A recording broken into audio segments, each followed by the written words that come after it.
The bride collapsed on the operating table, while the groom was outside the emergency room holding another woman in his arms.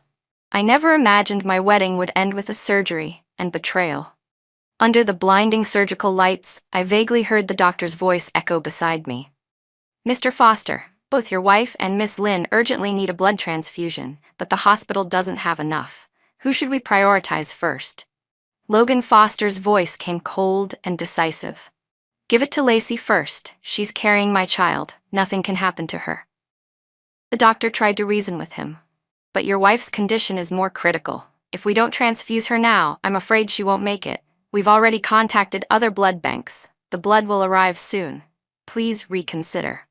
His voice turned sharp, filled with anger. "Didn't I make myself clear? Give it to Lacey first. I won't let anything happen to her." Logan's jaw clenched as he forced out the words, almost like a vow he'd regret forever. "If something really happens to her, I'll take care of her for the rest of my life." A gentle hand brushed across my face, followed by a familiar voice tinged with helplessness. Not being able to marry Lacey was already my biggest mistake. I can't let her suffer any more pain. "Evelyn, you'll understand me, won't you?" At that moment, my heart felt like it was being crushed, sinking slowly into an icy abyss. A single tear slid down my cheek and everything went dark. When I woke up, Logan was resting his head beside my bed, still holding my hand tightly as if he'd been there for a long time. I didn't know how long I had been unconscious. I only saw how gaunt he looked, his clothes wrinkled, his chin covered in stubble, his whole being exhausted. I moved my fingers slightly, and he instantly woke up. When he saw my eyes open, his red-rimmed eyes brightened with relief. "Evelyn, you're awake," he said, his voice trembling. He gently ran his hand through my hair, his tone hoarse. "I thought I'd never see you again." In that moment, he looked as though he loved me deeply, so much it hurt. If I hadn't heard that conversation before, maybe I would have truly been moved. But now, I couldn't utter a single word. Even so, Logan still cared for me tenderly and patiently, just as before. He called the doctor, followed every instruction carefully, fed me, wiped my hands, tended to every little detail without complaint. The nurse standing nearby sighed softly. "You're so lucky. While you were unconscious, he never left your side. Not even for a moment. He hasn't slept for days." I smiled faintly. Lucky? Does Logan really love me? How can a heart be split between two people? I opened my email and stared at the invitation I had just received. Without hesitation, I typed my reply, hit send, and booked a flight to the UK. Years ago, for him, I turned down my professor's offer to stay abroad and chose to come home. But now, he had someone else. It was time for me to let go. I had never met Lacey Lynn, but her name was no stranger to me. The first time I heard it was one evening when I called Logan at his office. He sounded frustrated. I teased, "Why do you sound so upset tonight?" He sighed, irritation creeping into his tone. "The company just hired a new assistant. She's so clumsy she spilled coffee on an important proposal. Almost cost me a major deal." Feeling bad for him, I wanted to order some late-night food, but he refused. "That silly girl's still working overtime with me," he said. "She's clumsy, but she's a decent cook." Back then, I didn't think much of it. I trusted him, trusted in our 15 years of love. But now, standing by the hospital window, I saw with my own eyes how tightly he held her. All those small details I'd brushed aside before suddenly came together, clear and cruel. Logan Foster had been unfaithful. I called him. Under the streetlight, the two of them immediately stepped apart. His voice came through the phone, calm as ever. "What do you want to eat tonight?" I steadied my voice and said, "I want the red bean cake from the stall in front of our old high school," I said softly. But that school had long been torn down, and the little cake shop tied to my childhood memories no longer existed. Logan paused for a moment, then let out a gentle laugh. "All right, I'll go get it for you right now. I'm just happy you want to eat something." Under the warm yellow light, the two of them, him and that woman, walked quietly away. A while later he returned, the sweet smell of red bean cake filling the room, along with another unfamiliar scent. The moment I caught it, nausea surged through me, and I nearly threw up. Startled, Logan rushed forward to hold me, his voice full of worry. I didn't respond, I just let my tears fall silently. He panicked and called for the doctor, but I held his hand tightly, whispering hoarsely, "Logan, it hurts so much. It hurts like I'm dying." He pulled me into his arms, comforting me as he always did. "Don't be afraid, I'm here." I closed my eyes, pretending to drift off to sleep. When he thought I was asleep, he gently laid me down and quietly left the room. The door clicked shut. The moment it did, I opened my eyes and stood up, walking toward the door. Just on the other side, faint sounds reached my ears, ragged breathing, and Logan's deep, teasing voice. "You've got some nerve, trying to seduce me right outside her room." A soft, trembling female voice answered. "I missed you, and the baby misses you too." I covered my mouth, stifling a sob as pain ripped through my chest. Tears streamed down my face uncontrollably. Later, Logan and I had a terrible argument. I wanted to call the police to investigate Lacey Lynn's car accident, but he stopped me. "It was just an accident," he said. "She doesn't know how to drive well. It wasn't intentional. Her parents passed away early. She only has an old, sick grandmother left. Life's been hard enough for her already. Evelyn, you weren't seriously hurt, so why make things worse?" I stared at him, stunned. When I first woke up, he had cried like a broken man, and now he told me I wasn't even badly injured. I looked him straight in the eye, my voice cold. "Logan Foster, you always said she's clumsy and doesn't even know how to drive. Then why do you still keep her around?" His expression froze for a moment before he replied, "She's been through a lot. I just want to help her. Looking at her reminds me of what we used to be." I let out a bitter laugh. "There are plenty of poor people in this world, Logan. Why don't you save them all while you're at it?" His face darkened instantly. He stood up abruptly, anger flaring. "Are you accusing me? I can't believe you've become so bitter. You want to ruin her life over something so small? Evelyn, you've really disappointed me." Then he turned and left. I sat there, frozen, unsure if what I felt was anger or heartbreak, just an emptiness swallowing me whole. The nurse came in and saw me crying. She hurried over, gently patting my shoulder. "Don't cry, dear. You're still young. You'll have more children someday." I looked up at her, stunned. "What? Children?" Her face turned pale, her eyes darting nervously. "Oh, you didn't know? Forget it. Pretend I didn't say anything." My whole body went cold. I bolted straight to the doctor's office. The doctor looked at me with pity in her eyes, her voice soft and hesitant. "Your husband hasn't told you?"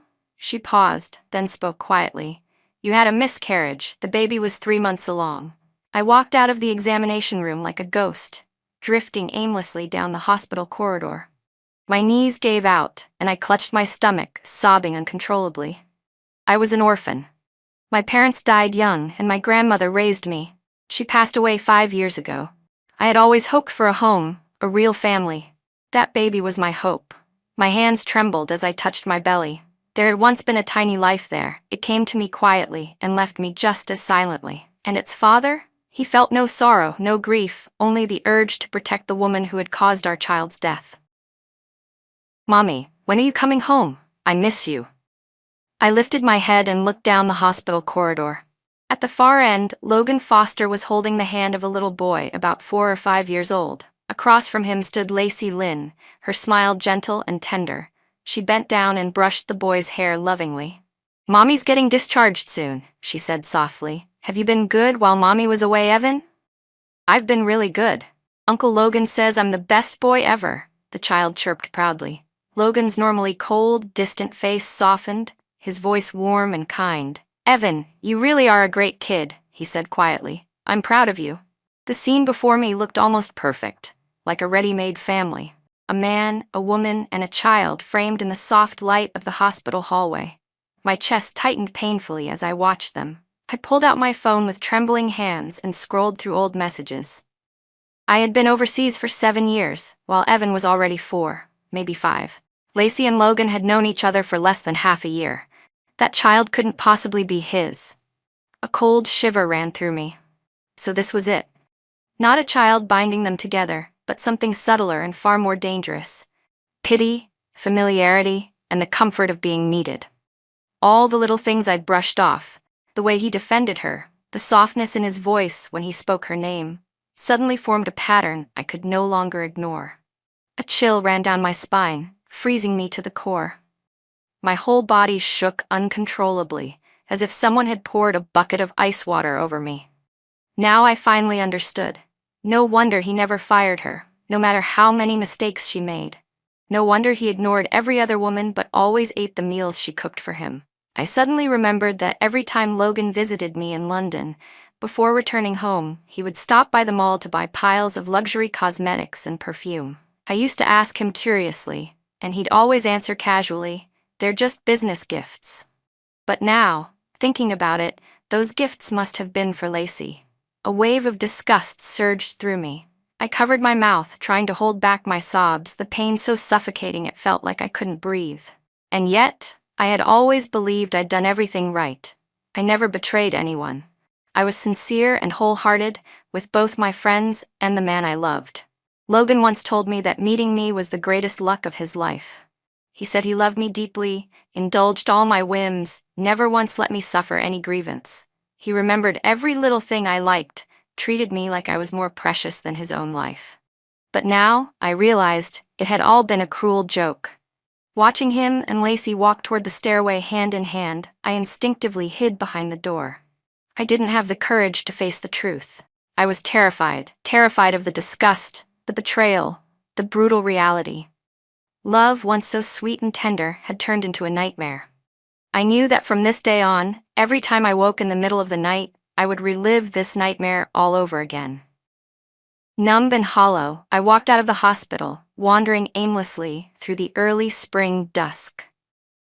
The air was still cold and sharp, and I wore only a thin coat, but I kept walking until I found myself standing before the narrow alley where Logan and I had grown up. We had spent our childhood there. His wasn't a happy one. His father was a drunk who beat him often, and his mother, unable to bear that living hell, gave birth to him and then disappeared without a trace. From a young age, Logan grew up under his father's fists. The first time I met him, he was kneeling at the entrance of the alley as punishment.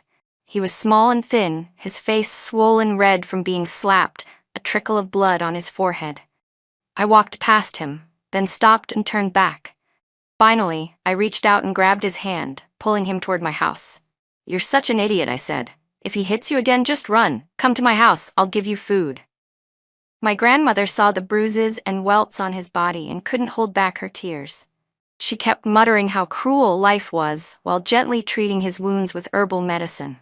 Not long after, his father got drunk, fell into a pond, and drowned. The old, crumbling house was left with only Logan, alone and silent. My grandmother pitied him deeply and often invited him over for meals. But now, the alley we grew up in had long been demolished. Nothing remained but a stretch of barren land. My grandmother had been gone for many years, and even Logan Foster was no longer that teenage boy I once knew. Was there really anything in this world that never changed? "Evelyn." Logan's voice came from behind me. Before I could react, I felt myself pulled into his warm embrace. "Why did you sneak out like this? Do you have any idea how worried I was?" He held me tightly, refusing to let go. "You're mad at me, aren't you? I'm sorry. I shouldn't have spoken to you that way. It's just... I feel bad for Lacey. You know, she reminds me of how you used to be, but you've always been much stronger than her." I looked out at the empty lot ahead and said quietly, "I just missed my grandma." Then I turned my eyes to him, my voice soft but steady. "Logan, do you still remember what you said to her before she passed away?" He froze for a moment, and then a look of sorrow slowly clouded his face. "Of course I remember. Evelyn, I told her that I would love you for the rest of my life, that I'd protect you, and never let you get hurt."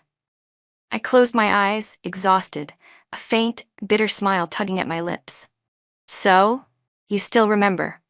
Logan tightened his grip on my hand, his eyes full of determination. "Don't overthink things anymore. I've already rearranged everything for our wedding. The doctor said you can be discharged in 2 days. Once you're out, we'll hold a new ceremony. This time, nothing and no one will come between us." 2 days later, I quietly paid my medical bills and signed the discharge papers myself. When I left the hospital, the nurse looked at me in surprise. "Your husband let you handle the discharge on your own? That's unusual. When you were unconscious, he stayed by your side the whole time. He's so handsome and polite, honestly, every nurse here adores him." I simply smiled faintly. "He's busy." I didn't want to bother him. But in truth, I couldn't bear to see that face again. The face that now filled me with disgust. I asked my lawyer, Mrs. Lin, a highly rated divorce specialist I found online, to deliver the divorce papers directly to Logan, along with all the evidence and voice recordings I had collected these past few days. I told her clearly, I wanted half of all assets under his name and the house my grandmother left me. If I was going to cut ties, I wanted it clean, once and for all. Just as I was finalizing my travel documents, my phone buzzed with a message from an unknown number. It was a photo, Logan lying in bed, fast asleep, his neck covered in love marks. In the corner of the picture, a pale, slender hand made a V sign for victory. I didn't need to guess who it was. Even after everything, he was still seeing Lacey. Even though I had already decided to walk away, my chest still tightened painfully when I saw that image. Before boarding my flight, I turned back for one last look at the city. This place held more than 25 years of my memories, joy, sorrow, reunions, and goodbyes. But in the end, my story here didn't have a happy ending. It was here that I lost everything. If nothing unexpected happened, I told myself I would never come back again. For the next 2 days, Logan couldn't shake off a sense of unease. Ever since Evelyn had woken up, that feeling had haunted him relentlessly, as though the secret he'd worked so hard to bury had finally been uncovered. The thought made him restless. Still, if Evelyn had truly found out about his affair based on her gentle nature, she would have cried, screamed, maybe confronted him. She was kind and easy to soothe. If he just apologized, admitted his mistakes, and begged sincerely, she would definitely come back to him. He stared at his phone screen. A message from Lacey Lynn popped up, but instead of excitement, he felt irritation. He kept reopening the chat, waiting for a message from Evelyn. But there was nothing. It hadn't always been this way. Evelyn used to have so much to say to him. She could chatter endlessly about the smallest things. She used to tell him about the little things, like a pretty leaf she'd found on the sidewalk, or a new cafe she wanted to try. But now, her silence was terrifying. Their last message had stopped at the previous day, when he'd texted to ask where she was. She hadn't replied. He drove around the city through several streets until he finally found her standing in that old alley from their childhood. One look at her expression filled him with a fear he'd never felt before, the fear of losing her forever. That was why he decided to move the wedding up. As soon as she was discharged, they would marry right away. This time, he swore, he would hold on to her and never let go again. But then came the call from the lawyer. At that moment, he had still been lost in dreams of a happy future, still imagining himself making her the happiest woman alive. Yet the polite, unfamiliar voice on the other end shattered that illusion completely. "Good afternoon, Mr. Foster. I'm the attorney representing Miss Evelyn. She has authorized me to draft a divorce settlement. Would you have time to discuss the terms?" Logan Foster froze. He had never once imagined that he and Evelyn would come to this. To him, love and temptation had always been separate things. Evelyn used to read campus romance novels where the male lead was always too blind to see his own love until it was too late, until he'd already hurt the woman who loved him most. But Logan wasn't like that. He wasn't that kind of man. He had loved Evelyn since their youth. He'd been certain of it. He had never once wavered. There would never be anyone in this world like her again. She was more precious to him than life itself. As for Lacey Lynn, she was nothing more than a distraction, a way to fill the emptiness when boredom crept in. She could never threaten Evelyn's place in his heart. And yet, sitting across from the lawyer, staring at Evelyn's firm signature on the divorce papers, Logan finally had to admit it. He did feel regret. I want to see Evelyn," he said quietly. Across from him, Attorney Lynn regarded him calmly, the corners of her mouth lifting in a cold, disdainful smile. "Mr. Foster, I've met many men like you. You enjoy the thrill of an affair, but when it's time to face the consequences, you can't bear it. The truth is, you're not heartbroken, you're just afraid of being held accountable. Men like you we call cowards." Her tone was icy, professional, and sharp. "My client has already gathered sufficient evidence of your infidelity. If you refuse to settle the divorce amicably, we'll proceed with a lawsuit. And trust me, the outcome will not be in your favor." Logan sat on the sofa, silently flipping through the documents Evelyn had provided, photos, voice recordings, messages. Time seemed to stretch endlessly, and he said nothing. He had thought he'd hidden everything so carefully, yet she had known all along. His phone buzzed. It was Lacey. Her voice, soft and sweet as always, cooed through the speaker. "Logan, when will you come see me? I miss you."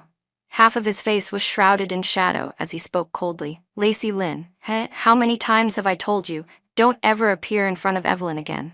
Why did you text her?" When I arrived in London, the weather was beautiful. Standing beside a sleek black Maserati, Ethan Reed leaned casually against the car, the afternoon sun gleaming on his silver-streaked short hair. He wore dark sunglasses and a perfectly tailored black suit, looking as if he'd stepped straight out of a fashion magazine.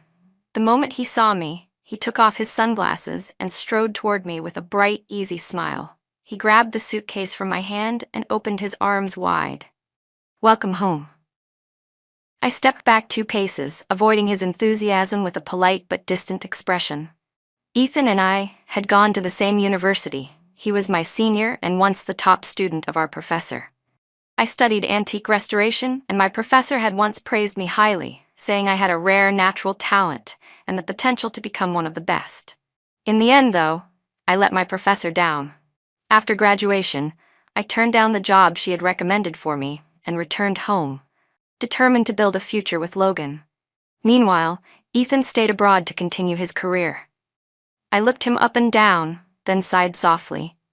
"You don't look like a researcher at all, Ethan."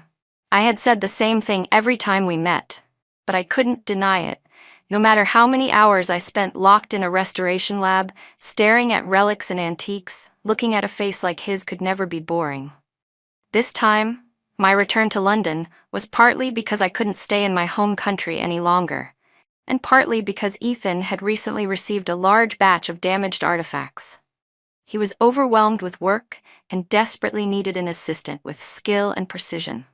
After thinking it over, he decided that I was the best person for the job. When he first reached out, I was still busy preparing for my wedding, so I had politely declined. But after everything fell apart, I no longer had anywhere to go. I thought of Ethan again. At the time, I assumed he had already found someone else to help him.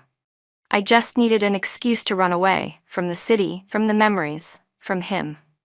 To my surprise, Ethan welcomed me back with genuine warmth. He didn't ask about what had happened or why a woman who should have been planning her wedding suddenly showed up overseas, alone. He wasn't curious, and I was grateful for that. At first, I thought I wasn't in the right state of mind to work. Even though I'd agreed to help, most of it was just an attempt to distract myself, to keep from thinking about the pain. But when I actually began working again, I realized something. Time wasn't the only thing that could heal wounds. Work could too. Restoring artifacts was a dry, tedious, and painstaking task. It required absolute precision and unwavering focus. And that focus kept my mind from drifting back to Logan Foster. Hours passed unnoticed as I lost myself in my craft. Then one afternoon, Attorney Lynn reached out to me. She had found new evidence and officially filed a lawsuit against Lacey Lynn for intentional injury and fleeing the scene of the accident. It wasn't until that moment that I remembered I had authorized her to handle the entire case before leaving the country. And now, it finally had an outcome. "Mr. Foster seems to have abandoned Lacey," Attorney Lynn said over the phone. "After reviewing the evidence you provided, he was furious. They had a big argument, and he cut off contact with her. Given Lacey's current situation, without his support, it's almost certain she'll go to prison." I didn't care about the chaos between them. I just wanted to end the call as quickly as possible. Later, at our alumni gathering, I raised my glass toward my old professor. "To you, Professor," I said softly. "Thank you for taking care of me all these years, and I'm sorry for disappointing you." My voice wavered slightly as I drank, my heart full of gratitude and regret. Back in college, Logan's career was still unstable, and we struggled to make ends meet. I juggled classes and part-time jobs, filling every spare hour of my day. At night, I worked at a convenience store. In the mornings, if I didn't have class, I picked up extra shifts at a fast food restaurant. There were days when I wished I could stretch 24 hours into 48, just to work a little more. When my professor found out, she was incredibly kind. She told me she had a small apartment and offered to rent it to me for an unbelievably low price, to ease my financial burden. She often invited me to her home for meals, treating me like her own daughter. I was always grateful for her warmth and generosity. It wasn't until Logan's design studio finally became stable and profitable that our finances had finally started to improve. Logan began covering most of our living expenses, and for the first time in years, life felt a little easier. Still, I never let myself depend entirely on him. I kept working part-time jobs, managing some of my own costs. During the reunion, my professor raised her glass, smiling kindly at me. "It's all right to make mistakes," she said softly. "What matters is knowing when to stop." We lifted our glasses together, toasting to steady careers and peaceful lives. No one asked what I had gone through after returning home. No one asked why I had left in silence. But everyone welcomed me back in their own quiet, gentle way. After the party, Ethan offered to drive me home. The southern hemisphere was deep in winter, and the cold winds stung my cheeks until they went numb. Ethan leaned down, unwrapped his scarf, and carefully draped it around my neck. His long, slender fingers brushed against my chin, warm and unhurried. "Are you planning to go back?" he asked suddenly. I hesitated for a long time before shaking my head. "I'll go back to the country, but not to that city again." Ethan's dark lashes fluttered slightly, and a small, knowing smile curved his lips. "My hometown is beautiful too. If you ever want, I could take you there someday." The meaning behind his words was clear enough. I didn't know how to respond, so I lowered my gaze and stayed silent. "Evelyn, finally, I've found you." The deep, familiar voice behind me carried both anger and desperation. "You left me for this pretty boy?" I froze. That voice, I would have recognized it anywhere. I turned and saw Logan Foster standing beneath a streetlight not far away, his eyes filled with pain and longing as he looked straight at me. "Stop being mad, okay? I came to take you home." I stood there, stunned. I had never imagined he would follow me all the way here. He had Lacey and a child with her. I had left precisely to give them my blessing, to let them have the happiness I no longer could. Shouldn't he be content? Why was he still chasing after me? Instinctively, I took a step back. Ethan immediately moved forward, placing himself in front of me protectively. His eyes hardened as he looked at Logan, full of suspicion and hostility. "Who are you?" Logan narrowed his eyes, his tone icy. "I'm Evelyn's husband. Who the hell are you?" Ethan raised an eyebrow, a smirk tugging at his lips. "Didn't you just say it yourself? I'm the pretty boy she's been keeping." Despite the tension, I couldn't help but laugh. Seeing my smile, Ethan relaxed a little. He leaned closer to my ear and whispered teasingly, "So the jealous husband's come knocking, huh? Want me to call a few guys to deal with him? I promise it'll be clean and quiet." I looked at him, startled. I hadn't expected this sharp, playful side of him. Logan's expression darkened. He reached out toward me, his voice thick with emotion. "Evelyn, I don't believe you can really let me go. I've ended things with Lacey. Come back with me. I swear, I'll never let you suffer again." His voice trembled with desperation, his eyes red as if he were truly in pain, but I couldn't make sense of it anymore. What kind of act was this? He already had a woman who adored him, a child who called him dad, and a perfect little family that anyone would envy. He had everything, so why come looking for me? I stared at him coldly. "Mr. Foster, I don't think there's anything left for us to say. My lawyer has already spoken with you. If you have any objections, take them up with her. But between us, there's nothing left to discuss." Logan froze for a moment, clearly taken aback by my tone. He ignored my words and stepped forward, reaching for my hand, but Ethan quickly blocked his path, his voice low and firm. "Evelyn," he said, standing tall between us, "you don't have to go with him." "How could you be so heartless, Evelyn?" Logan's voice cracked as he stepped closer. "We promised to be together forever. I swore to your grandmother I'd take care of you for the rest of my life." The mention of my grandmother's name made something inside me snap. Rage surged through my veins, burning away the last trace of restraint. I wanted to slap him. No, I needed to, and I did. "Logan Foster, how dare you mention my grandmother?" My voice trembled with fury. "If I had known you'd become this kind of man, I never would have cared about you back then." The sound of my palm striking his cheek echoed sharply in the cold night. His face went pale as he stared at me, stunned, as if he couldn't believe I could hate him this much. "I'm sorry, Evelyn," he stammered. "I never meant to betray you." I just felt sorry for her. Lacey reminded me so much of you, of how you used to be. When you were overseas, working yourself to exhaustion just to save money, I couldn't do anything to help you. Lacey had to work while taking care of her sick grandmother. I saw her and thought of you. I just wanted to help her, that's all. And she's not like you. She's fragile, dependent. She cared for me when I was tired and overworked. I needed someone to look after me too. Each word he spoke made me laugh bitterly at him, but mostly at myself, for ever loving someone like this. So what you're saying, I said coldly, is that you cheated on me with Lacey because you pitied her? That was your way of making it up to me? Logan, you make me sick. He flinched at my words, panic flickering in his eyes. Evelyn, please, he begged, stepping closer, his voice breaking. I know I messed up. I'm a bastard. I'm weak. I couldn't control myself. But I love you. Please, give me a chance to make it right. He looked completely broken, dark circles under his eyes, his hair a mess, his clothes wrinkled. He looked like a stray dog begging for scraps of affection. But I felt nothing. Not pity, not compassion, nothing but disgust. Logan, I said quietly but firmly, not every mistake can be forgiven.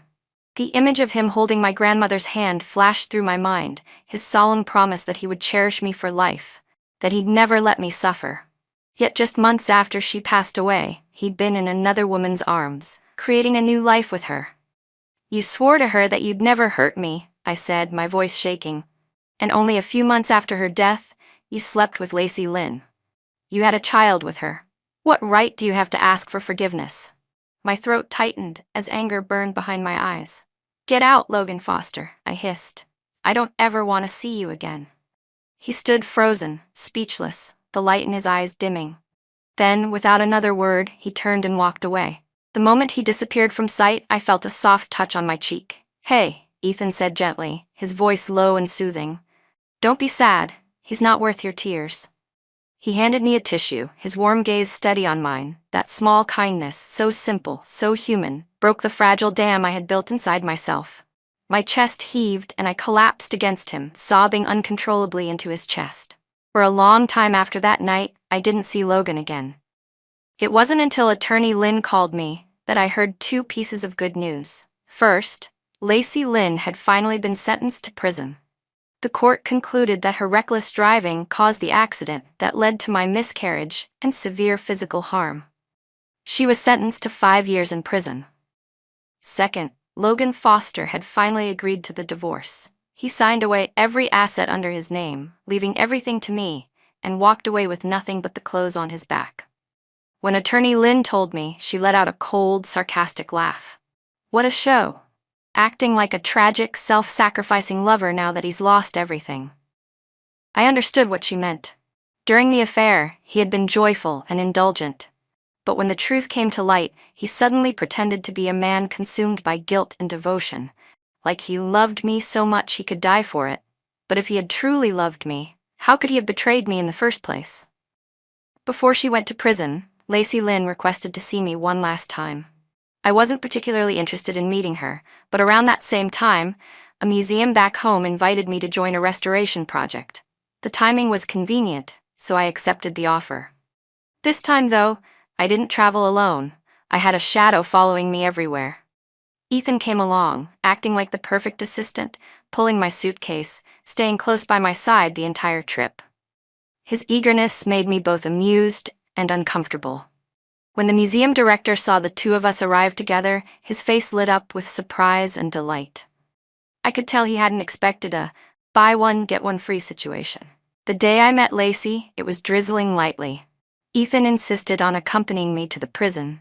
It was the first time I had ever truly faced her. I couldn't deny that she was beautiful, the kind of beauty that could easily make a man lose his mind. Even dressed in a faded prison uniform, she still carried that fragile, delicate charm that invited sympathy. But the venom in her eyes destroyed any trace of softness on her face. If I'd known it would come to this, she said coldly, I should have hit you harder and killed you outright. There wasn't a hint of remorse in her expression. I still couldn't understand what I had done to make her hate me so deeply. Why did you come back? She demanded bitterly. Wouldn't you be better off staying abroad? If it weren't for you, Logan and I could have been happy together. I would have given him a child. He was with me every day. We were so happy. It's all your fault. If you hadn't existed, I wouldn't be in this hell. I studied her quietly for a long moment before speaking softly. Isn't this the result of your own choices, Lacey? You're the one who kept putting on an act in front of me, I continued. You went out of your way to flaunt your closeness with Logan, deliberately provoking me. Wasn't your goal to make me file for divorce? Thinking back, it was never a coincidence. Every single time I saw them being affectionate, it had been carefully planned by her. She wanted me to see it, to doubt him, to spiral into suspicion. After the accident, I finally realized everything had been her scheme. She knew that once she hit me with her car, I would start questioning everything Logan did. She knew I'd begin watching him closely. And in truth, he was so cautious that if not for that crash, I probably never would have discovered his affair at all. Back then, my trust in him was absolute. Even when he stayed out all night, I would have believed he was simply busy with work, never that he was sleeping with someone else. But her car had slammed into me. How could I not have seen the truth after that? I lost, she muttered bitterly, her voice trembling. But I didn't lose to you. I lost to time. If only I'd met Logan before you. Her tone was hysterical, almost deranged. I couldn't listen any longer. You think I wanted to fight over a man like him? I cut in sharply. Even if you had met him before I did, can you guarantee he wouldn't have fallen for someone else later? A man who cheats once will cheat again. How can you call that kind of love worth fighting for? After that, I walked away without looking back. The work at the museum was grueling. Ethan and I barely had time to rest. We spent long days buried in restoration work, carefully bringing ancient artifacts back to life. I hardly thought of Logan anymore. Occasionally, though, I still heard bits of news about him through old acquaintances. Apparently, he'd been making a string of disastrous financial decisions, plunging his company into heavy losses. On top of that, he had transferred all his liquid assets to me, which caused his company's cash flow to collapse and nearly led to bankruptcy. But none of that had anything to do with me anymore. What did concern me, however, was something else entirely. After spending so much time working closely with Ethan, I began to realize that the way he looked at me, the way he spoke to me, lingered near me, was no longer just friendly. There was something deeper, something unspoken. And it terrified me, because for the first time in years, I didn't know how to respond. Back when I was still in love with Logan Foster, I had never noticed anything like this. But this time, after returning to London, Ethan's warmth toward me was unmistakably different, more open, more deliberate. Having been in a long relationship before, I wasn't naive. I could clearly feel the subtle affection behind his gaze. Under normal circumstances, I might have felt uneasy about it. But Ethan had a way of making things feel easy. He was playful, humorous, and occasionally, just the right amount of teasing. His closeness never felt intrusive, but it was enough to let me know he cared. Spring had returned, painting the lakeside green again. Rows of willow trees were sprouting tender leaves. Our restoration project had finally wrapped up, and Ethan suggested we take a walk to enjoy the spring air. I hesitated briefly, then agreed. We wandered aimlessly, climbing a winding stone path up a small mountain. From above, we could see tiled rooftops and red walls nestled between the trees. A temple came into view, peaceful and solemn in the afternoon light. "Do you want to go up and light some incense?" Ethan asked suddenly, his tone unusually serious. He lowered his head, scrolling through something on his phone, brows furrowed in concentration. He looked oddly tense. "What's wrong?" I asked. He glanced up and sighed. "We came to the wrong place. Maybe we should climb another mountain instead." I blinked at him, puzzled. It was rare to see him this serious. "Why? What's wrong with this one?" He handed me his phone. "It says online that anyone who visits this temple will stay single for 3 years. I couldn't help but burst out laughing. His earnest expression mixed with such a ridiculous superstition was too much. "Oh, come on," I said, tugging at his sleeve. "Don't tell me you actually believe that nonsense." I tightened my grip on his hand and pulled him forward. "Besides, rumor also says this temple can exchange love for wealth. Don't you want to get rich?" Ethan looked down at our joined hands, his ears turning slightly red, his lips curved into a soft, playful smile. Well, that's not so bad then. 3 years, huh? I can wait. Waiting's what I'm best at.